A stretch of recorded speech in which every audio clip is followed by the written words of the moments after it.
गायत्री महामंत्र एक बार मेरे साथ दोहराओ।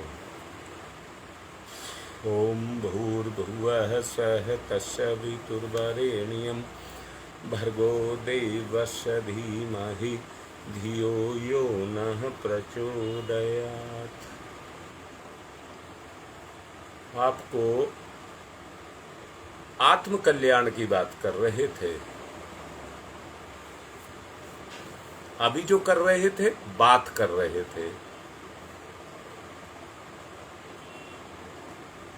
और आज भी बात ही कर रहे हैं आत्म कल्याण की। किससे होगा? आत्म भावना। कैसे होगा? जागृत करना होगा।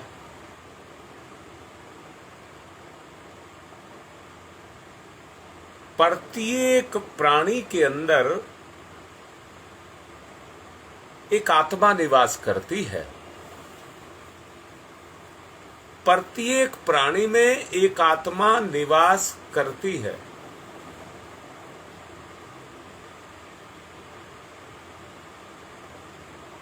मैं ये बोल रहा हूं,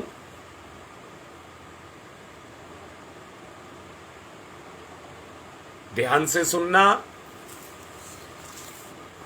कि व्यक्ति जो कुछ भी अभिव्यक्त कर रहा है,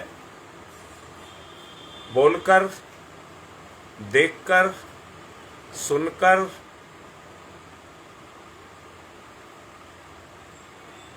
जिस भी इंद्रिय का सहारा लेकर के वो जो कुछ भी अभिव्यक्त कर रहा है,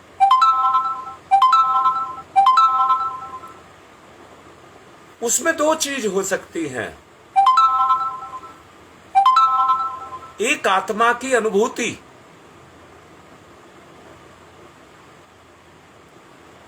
दूसरे अपने प्रलोभन।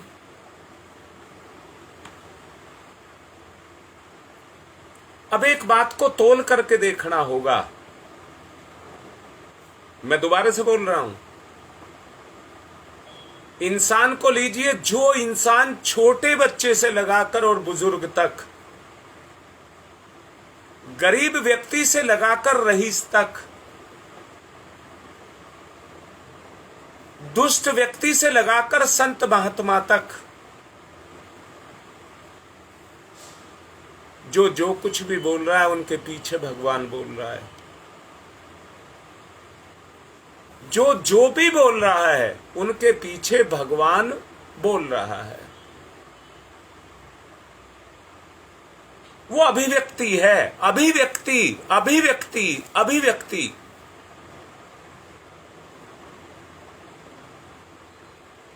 अंतर एक आकर के पड़ गया।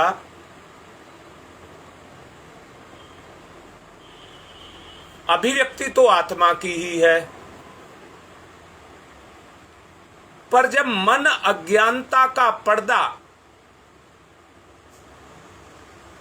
डाल देता है और बुद्धि भी मन के अधीन हो जाती है, अर्थात निर्णय लेने की क्षमता नहीं रह जाती,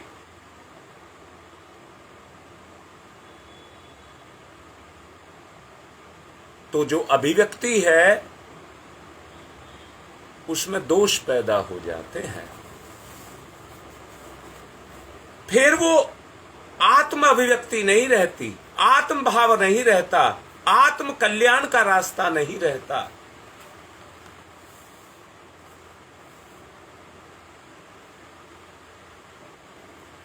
यदि आप आत्म अभिव्यक्ति करना चाहते हैं तो बहुत अच्छे से जान लेना, अंतर आत्मा को क्रियाशील होना पड़ेगा।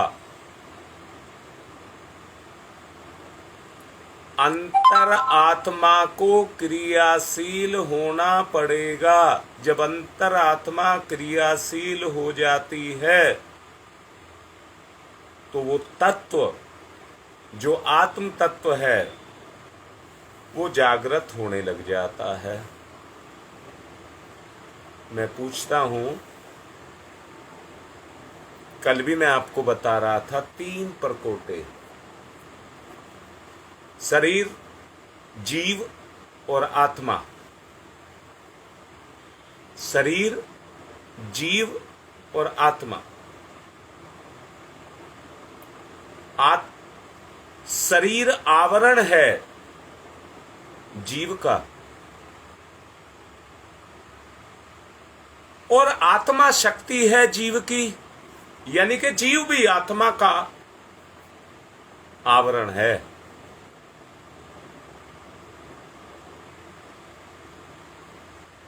स्थिति ये पैदा हो गई कि 3 परकोटों के बीच में परमात्मा जाकर के बैठ गया। बेटा कल बताऊंगा, आज अच्छे से समझ लें। बहुत अच्छी बात कही है तुमने। आज मेरे मन में विषय है, आज उसको ठीक से समझ लें। कल आपको ये बताऊंगा अंतरात्मा को कैसे जागृत किया जाए। बस एक छोटे से मैं आज भी आपको बता देना चाहता हूं, प्रार्थना। प्रार्थना अब ये कल बताऊंगा, इसके डिटेल में इसके बारे में कल बताऊंगा। और मुझे अच्छा लगा, इस बच्चे ने लिखा अंतरात्मा क्रियाशील कैसे होगी।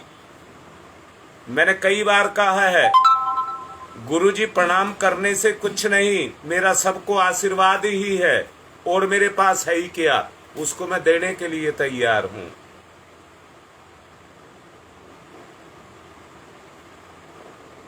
विकास तभी होगा जब हम में एक होड़ लगेगी। अभी तो सुनने तक बात है, छोटे बच्चों तक कहानी सुन लेते हैं, बस वहां तक टिके हुए हैं। क्रियाशीलता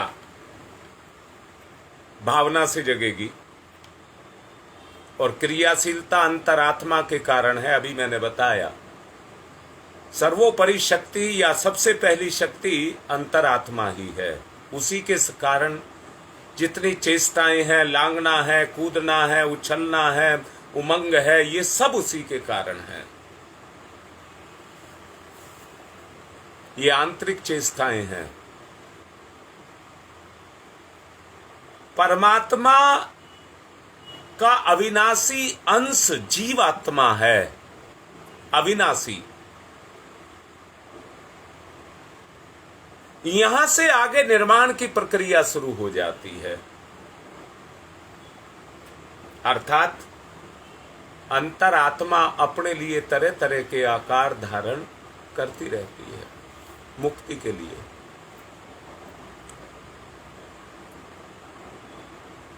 हम देश काल और परिस्थितियों में बंधे हैं, परंतु जीवात्मा उन सब से परे है। वो सब में है,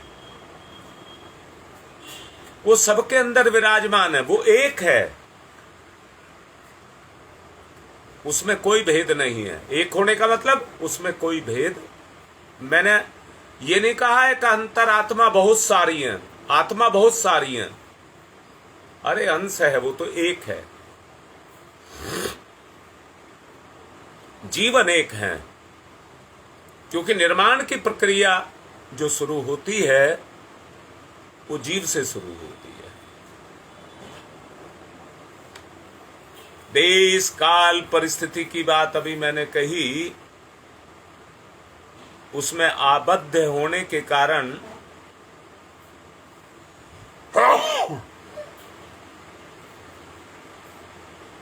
जीव की समझ ये संसार नहीं आता।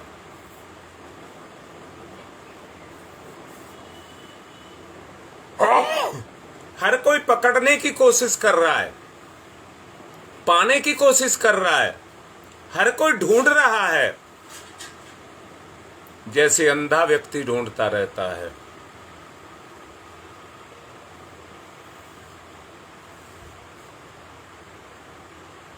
आत्म तत्व तो दिखाई नहीं दे रहा है, दिखाई नहीं दे रहा। कारण देश काल परिस्थितियों में बंधे हैं। इनमें बंधे हैं। अगर हम इनसे परे चले जाएं तो परे जाने का मतलब ही है आत्मलोक में चले जाना।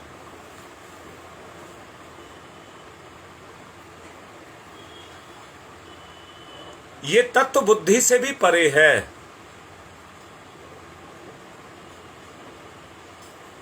ये तत्व बुद्धि से भी परे है। मैं फिर से कह रहा हूं, आत्म तत्व आपके अंदर जागृत हो सकता है, परंतु भावना के रूप में कितनी क्रियाशील होता है। ज्ञान तो कितनों को हो जाता है, परंतु जो कर्म की कसौटी पर खरा उतरता है वही ज्ञान सर्वोपरि होता है।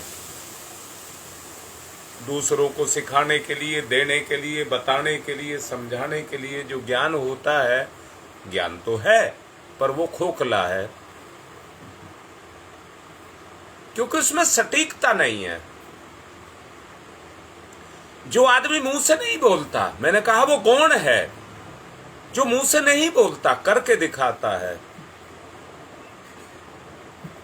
उसका प्रभाव सीधा सीधा जाकर के चेतना पर पड़ता है। कर्म का प्रभाव सीधा सीधा जाकर के चेतना पर पड़ता है। हजार अध्यापक भी आपको सिखाएं तो आप उस चीज को नहीं सीख सकते। जैसे आपने मीठा नहीं कभी खाया, मीठे का ज्ञान आपको नहीं है, उसके स्वाद का आपको पता नहीं है, तो मीठे पर कितने ही प्रवचन हो जाएं, परंतु मीठे का आपको ज्ञान नहीं होगा। और मीठे का एक कण अगर आपकी जीभ पर रख दें, उसका स्वाद आपकी चेतना में उतर जाएगा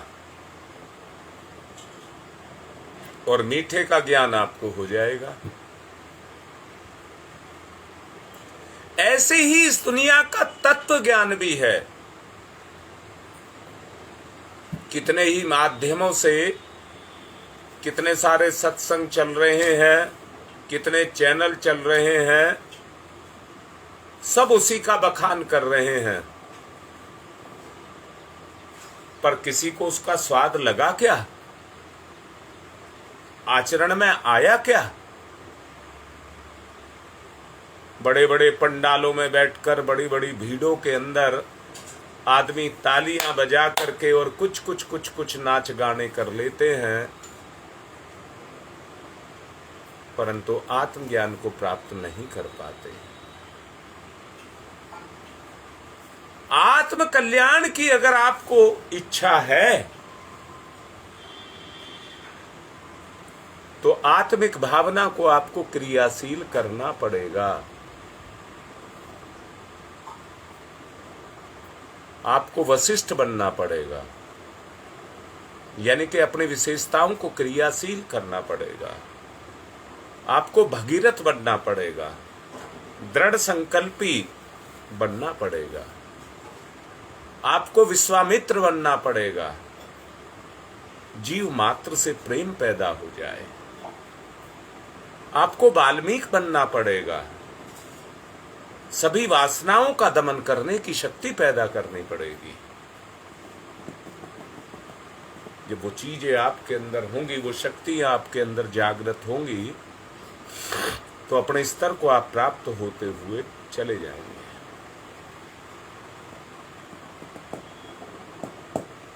संसार कोई छुपा नहीं है। संसार को भगवान ने किसी आवरण में बंद करके नहीं रखा हुआ है, आत्मा को रखा है। संसार विराट है, खुला है।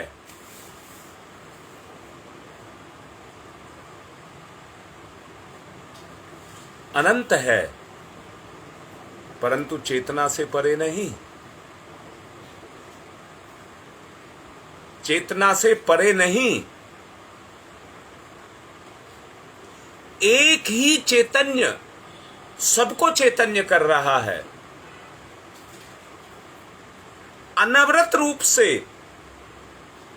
हम सभी ही उसी महाचैतन्य के साथ चिपटे हुए हैं, जुड़े हुए हैं, आबद्ध हैं।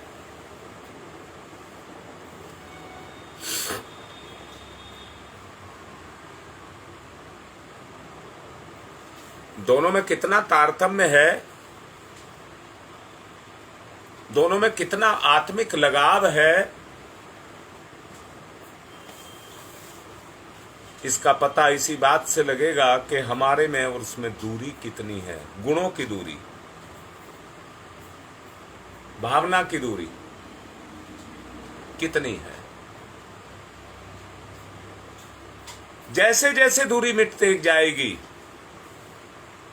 अर्थात भाव में होते हुए चले जाएंगे, आपकी चेतना में ईश्वरीय चेतना उतनी ही क्रियाशील होती हुई चली जाएगी। आपकी चेतना उतनी ही व्यापक होती चली जाएगी, उसका विस्तार होता चला जाएगा। परम पूज्य गुरुदेव के द्वारा गायत्री परिवार की नींव रखी गई। एक छोटे से परिवार की नींव रखी थी, पर जुड़ते जुड़ते जुड़ते कितने सदस्य उसमें जुड़ते चले गए, पारिवारिक सदस्य, कि आज सारे विश्व को अपने में समेट लिया।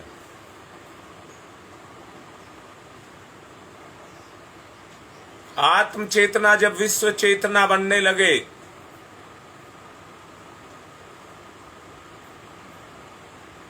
आत्म चेतना जब विश्व चेतना बनने लगे, रीता लिख रही है, अपने गुणों का जैसे जैसे विस्तार होना लगेगा, वैसे ही गुणवत्ता में भी सुधार होने लगेगा।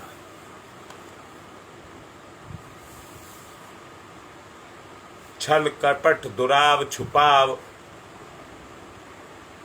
सब ऊपरी दिखावे हैं, आवरण हैं, अज्ञानता के आवरण हैं।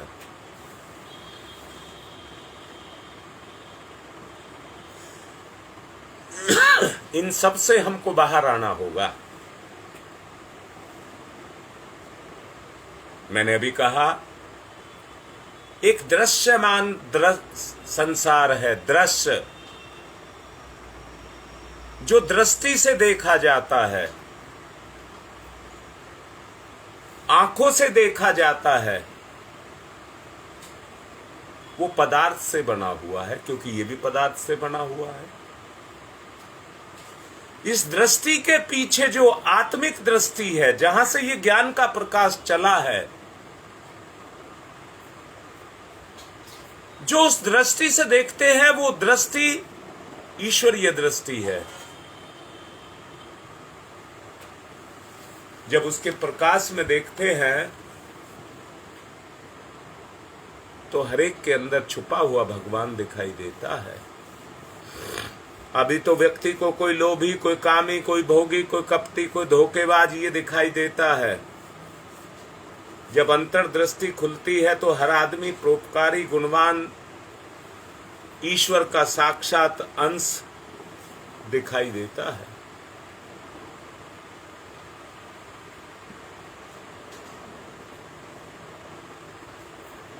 जीव का जीव के साथ तो संबंध है, बुराई के साथ कोई संबंध नहीं है, क्योंकि बुराई है ही नहीं।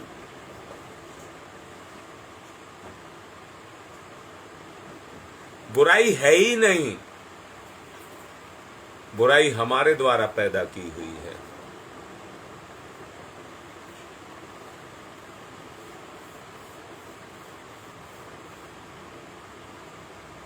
एक बात को जानने की बहुत जिज्ञासा होनी चाहिए, मेरे अंदर तो है। मैं कई बार ये सोचता हूं कि ईश्वर इसके अंदर कैसे समाया है। ईश्वर कैसे इस तन के अंदर समाया है।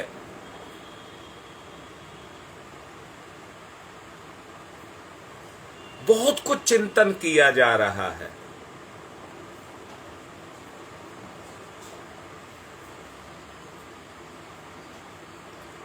एक ही बात समझ आती है, अगर उसको देखना है कैसे समाया है, तो एक बात पर आना पड़ेगा कि ईश्वर मेरे अंदर ही नहीं समाया, सबके अंदर समाया है। अब कैसे समाया है? आप सबको देखिए, सब में ईश्वर है, सब ईश्वर हैं।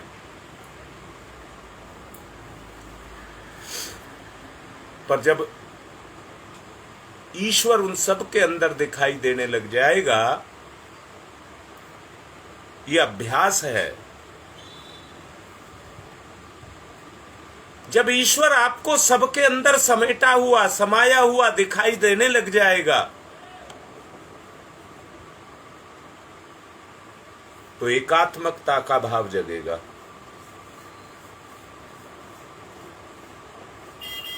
हर एक के अंदर से एक इच्छा, एक सैलाब, एक कहिए एक प्रभाव निकल करके आएगा, समा जा, इसमें समा जाए। वो सामने भगवान है, वो बैठा भगवान, इसके अंदर जाकर के समा जा।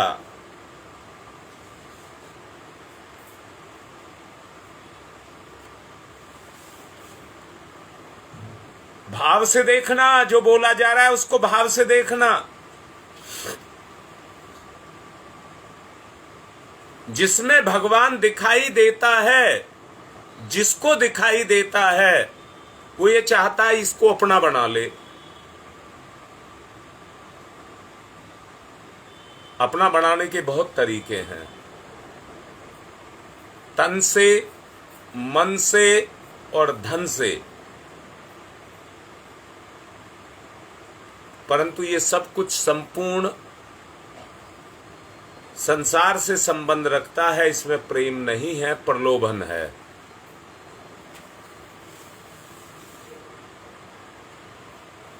जहां पर जाकर के हमारा आत्मीय भाव जगे, यानी कि सब प्रलोभनों से दूर हो जाए,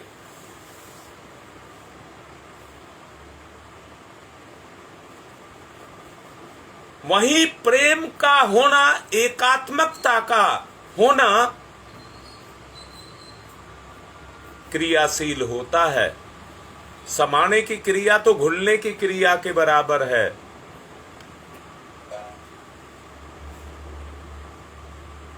घोल दिया जाए, आपस में एक दूसरे में घुल जाएं। और घुल जाने का मतलब यह है, ना भगवान की पहचान रह जाए, ना मेरी पहचान रह जाए, मैं भगवान की पहचान, भगवान मेरी पहचान बन जाए। अर्थात सब में सबको भगवान दिखाई देने लगे, मैं ना रह जाऊं, भगवान ही भगवान रह जाए। इसको कहते हैं एकात्मकता का भाव। और याद रखना, ये आत्मा की देन है।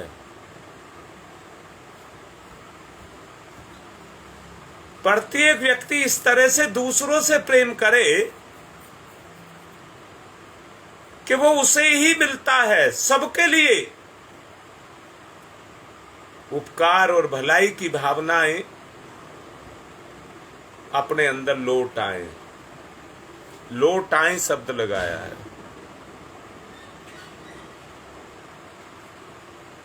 बहुत पहले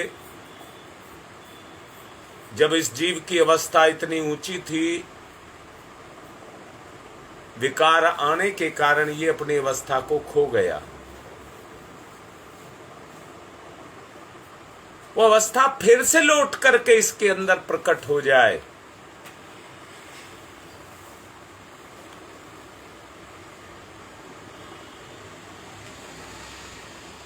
उसके लिए भलाई का कार्य,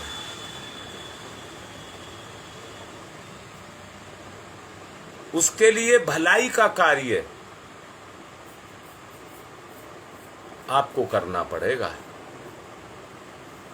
जो भावनाओं से ओतप्रोत हो,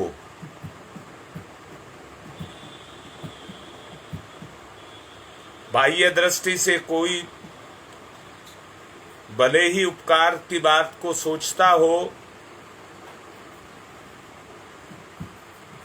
परंतु श्रेय की बात को भी सोचता है। उपकार तो करता है, कम से कम श्रेय की बात तो सोचता है।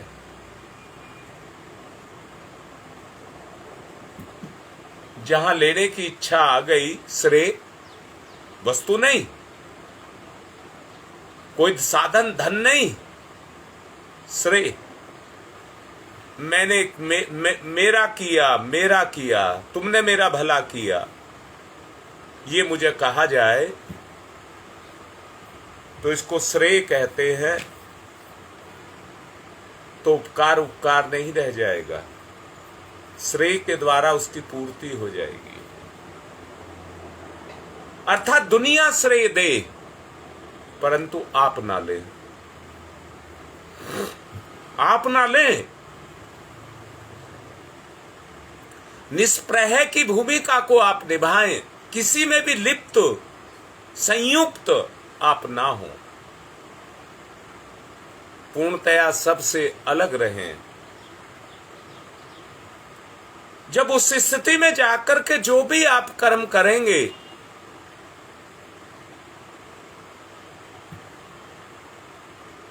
वो परमार्थ बन जाएगा। और परमार्थ की भावना जब अपने अंदर पैदा हो जाएगी, सुबह उठते के साथ ही अगर आदमी के मन में एक चीज आती है कि मुझे अपना कोई भला नहीं करना, पुण्य पुण्य पुण्य, कोई भी पुण्य अपने से बन पड़े वो करें। दोबारा से बोलता हूं, एक मरीज को डॉक्टर भगवान दिखता है, आपकी भी भूमिका उसी तरह की पैदा हो जाए कि आप सबके दुख दूर करने वाले हो। दुनिया श्रेय दे पर आप ना लें, आपकी अंदर से भूख इच्छा एक ही रहे कि मुझे किसी का भला करना है। आदमी को जिंदा रहना है तो भोजन से पेट भरना पड़ता है और उस भोजन के लिए कर्म करना पड़ता है। ऐसी आत्मा की पूर्ति के लिए मैं पुण्य परमार्थ के कार्य करूं और उस आत्मा की पूर्ति के लिए परिश्रम करूं।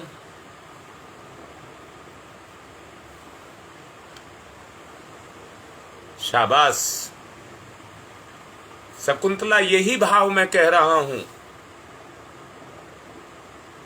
जब सोच की स्थिति इतनी ऊंची हो जाए,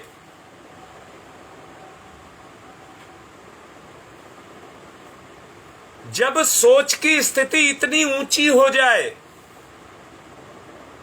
कि मुझे व्यक्ति नहीं भगवान दिखाई देने लगे,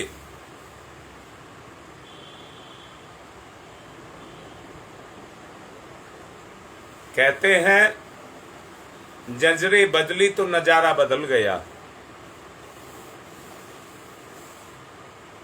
अपने आप को बदलना है।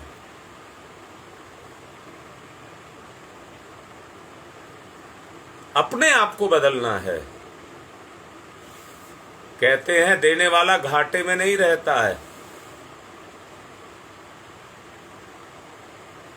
रुपए पैसे के देने में तो घाटे में जा सकता है, धन दौलत के व्यापार में घाटे में जा सकता है,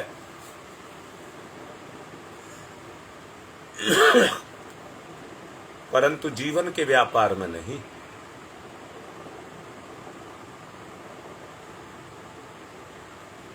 उसमें कोई फर्क नहीं पड़ता। ये जितना बांटा जाता है, व्यक्ति उतना ही धनी मानी सम्मानी बुद्धिमानी वो सब जगने लग जाती है। बाह्य दृष्टि से अलग है और आंतरिक दृष्टि से अलग है। जिसमें घाटा है उसी में फायदा छुपा है। परंतु वो लोक सेवा की भावना हमारे अंदर जग जाए। लोक सेवा की भावना हमारे अंदर जग जाए।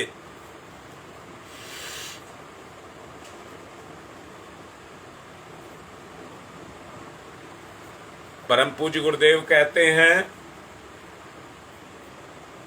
लोक सेवा ही आत्म सेवा है। लोक सेवा ही आत्म सेवा है, जिससे मनुष्य आत्म कल्याण करता है। मैंने कहा है कल इसके बारे में बताऊंगा। बच्चे ने पूछा है, मैं एक बात कहूंगा, जिस तरह से बच्चा माँ से पिता से मांग करता है, मुझे ये चाहिए, और माँ बाप देखते हैं इसमें इसका भला है, तो वो चांद से तारे तोड़ करके भी लेकर के आते हैं, जो भी हो सके वो उसके लिए करते हैं। बच्चे ने सवाल किया है और मेरा भी मन है, कब तक बोलता रहूंगा?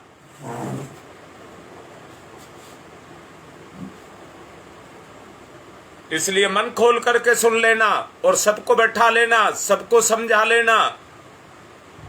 कल पूर्णता की ओर लेकर के चलूंगा। अगर आपकी जिज्ञासा जग रही है तो आओ, चलो, कल पूर्णता की तरफ लेकर के चलूंगा। एक बात और भी कहता हूं, नहीं पता है मेरा कल आएगा कि नहीं आएगा।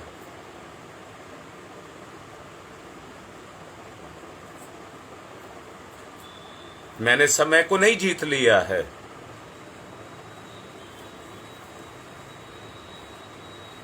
इसलिए समय का दुरुपयोग ना किया जाए। मैंने सुना है परम पूज्य गुरुदेव से ही, दादा गुरुदेव ने उनसे कहा बोने और काटने वाली बात। तो गुरुदेव कहते हैं, मैं तो किसान का बेटा हूं, बोते तो और काटते तो रहते ही हैं। अरे समय बोओगे तो समय की फसल उगेगी, गुण बोओगे तो गुण की फसल उगेगी। अरे गेहूं तो खेत में ही बोया जाएगा, वहीं पर वो बढ़ेगा, पर गुण को तो गुणवान में बोना पड़ेगा। समय को मैं दोबारा से कह रहा हूं, भोजन उसी को पचता है जो भूखा होता है।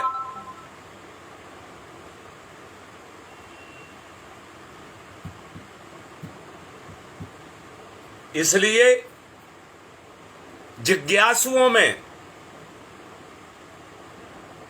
उस परम ज्ञान को बोना पड़ेगा, आत्मज्ञान को बोना पड़ेगा, तो खेती होगी, उद्देश्य पूर्ण होगा। कल पूर्णता की तरफ लेकर के चलेंगे। मैंने अभी कहा कि मुझे नहीं पता कल मेरा आएगा कि नहीं आएगा, ये तो मेरा ईश्वर जानता है। ये बात मैं इसलिए कह रहा हूं कि हमें समय की कीमत को समझना चाहिए। जिंदगी जा रही है, अपने से छूट रही है। जिंदगी जा रही है, अपने से छूट रही है। अगर गुणों को पैदा नहीं किया तो जीवन के साथ दुर्गुण जुड़ करके दुर्गुण बढ़ जाएंगे और गुण चले जाएंगे।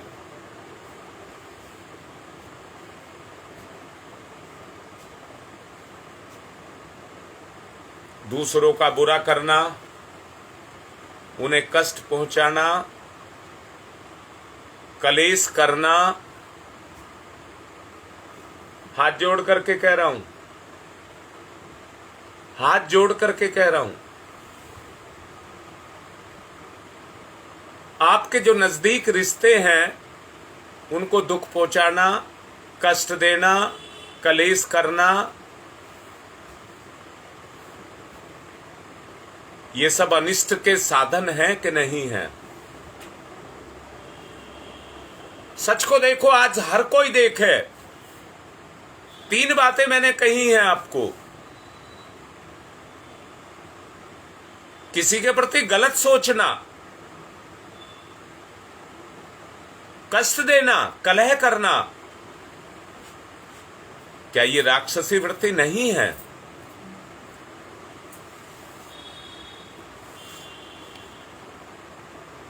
सुख की चेष्टा, सुख के साधन सब जुटाते हैं, पर सुखी तो नहीं हो पाते। सुखी तो नहीं हो पाते। चेष्टाएं सफल कहां हुई?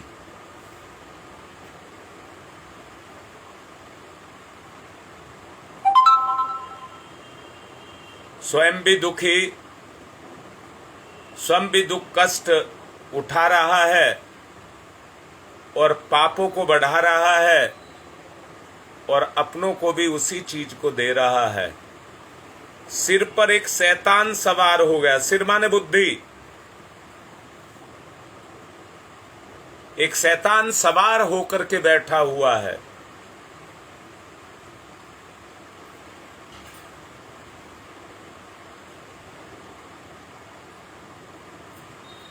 सोच करके देखो,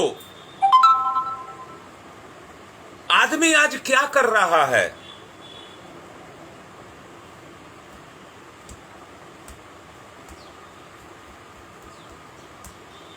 चारों तरफ यातनाएं, भय का दिग्दर्शन है।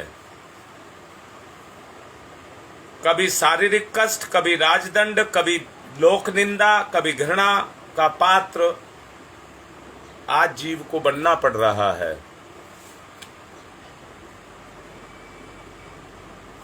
भक्षण हो रहा है, भक्षण। जैसे आप कहते हैं आज तो रसमलाई खाएंगे, आज तो चाट पकौड़ी खाएंगे, आज तो दावत उड़ाएंगे, ऐसे ही चेतना का भक्षण हो रहा है।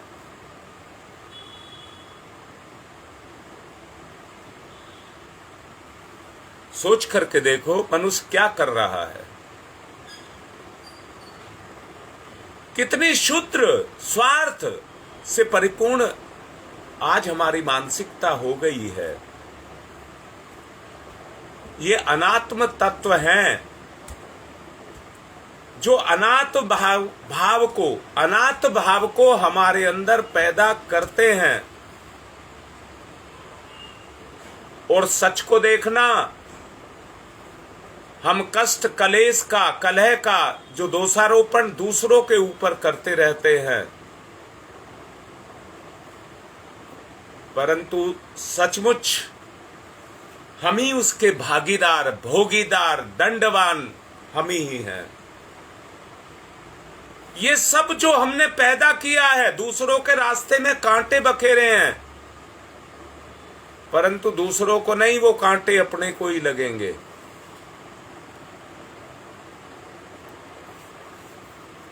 इसलिए अपना मार्ग प्रशस्त करना है।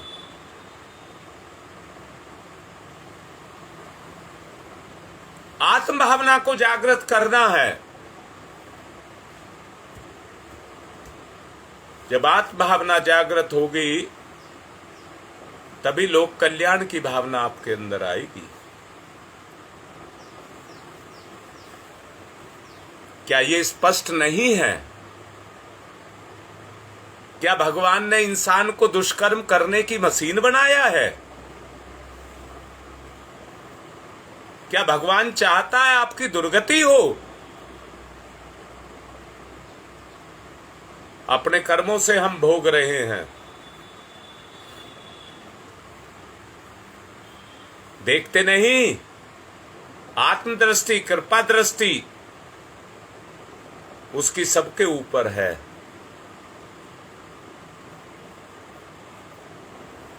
क्या तरस नहीं आता?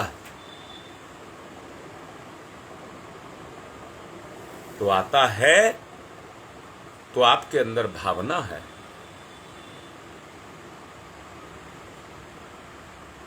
सभी प्राणी ईश्वर के बालक हैं,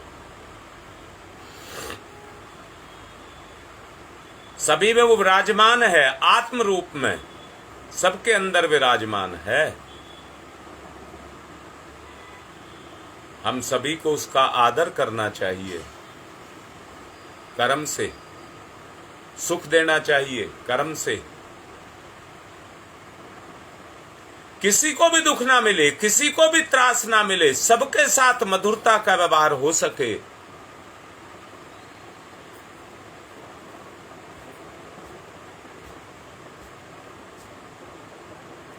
उसे ईश्वर की सच्ची भक्ति मानना और उसके प्रतिफल के रूप में आत्म कल्याण का कारण या भाव अपने अंदर प्रकट करना, यही मानव जीवन का उद्देश्य है। कल पूर्णता की तरफ लेकर के चलेंगे, सोचना, विचारना और प्रचार करना कल बताएंगे पूर्णता की तरफ कैसे जाया जाए। आज की बात संपन्न। ओम शांति ही शांति ही शांति।